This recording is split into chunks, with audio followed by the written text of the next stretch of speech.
Buddies, kembali lagi di Live Motion Love Your Life. Nah Buddies, di segmen awal tadi kan kita sudah membahas nih tentang hobi dari para Gen Z. Dan di segmen 2, kita juga sudah membahas tentang tips and trick untuk tetap menjalani hobi di tengah padatnya aktivitas.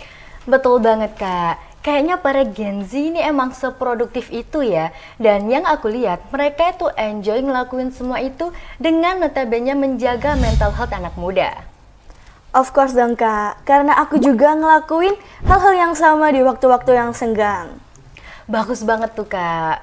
Oke, kira-kira kali ini kita mau bahas apa lagi nih Kak?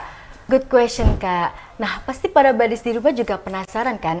Kira-kira apa nih yang bakal kita bahas di segmen terakhir untuk episode kali ini? Nah, tanpa berlama-lama lagi, yuk kita simak short video berikut agar aku dan juga buddies di rumah gak penasaran lagi.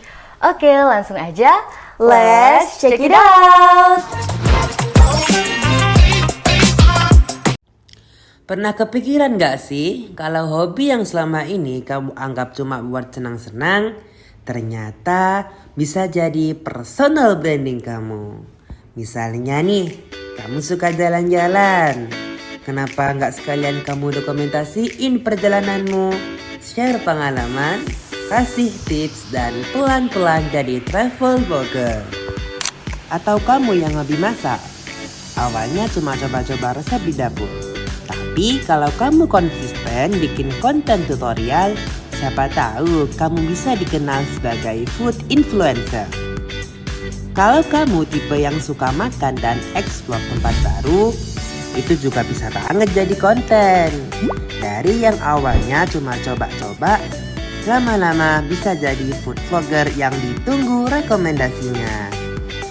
Buat yang suka gaming, jangan cuma jadi penikmat. Coba mulai streaming, bangun komunitas, tunjukin gaya main kamu. Itu juga bagian dari personal branding loh. Suka fotografi? Gak harus langsung jadi profesional kok. Mulai aja dulu dari upload hasil fotomu. Bangun style sendiri sampai akhirnya kamu bisa jual karya atau bahkan buka jasa fotografi. Atau kamu yang suka olahraga?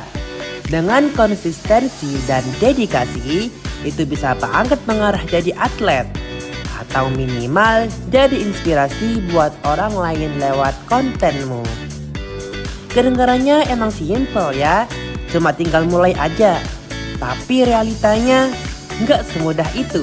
Butuh waktu, konsistensi, effort, bahkan kadang harus melewati rasa malas dan overthinking.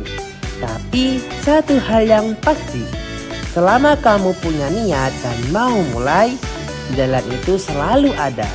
Gak harus langsung besar, gak harus langsung viral. Yang penting mulai dulu, jalanin, dan nikmati prosesnya.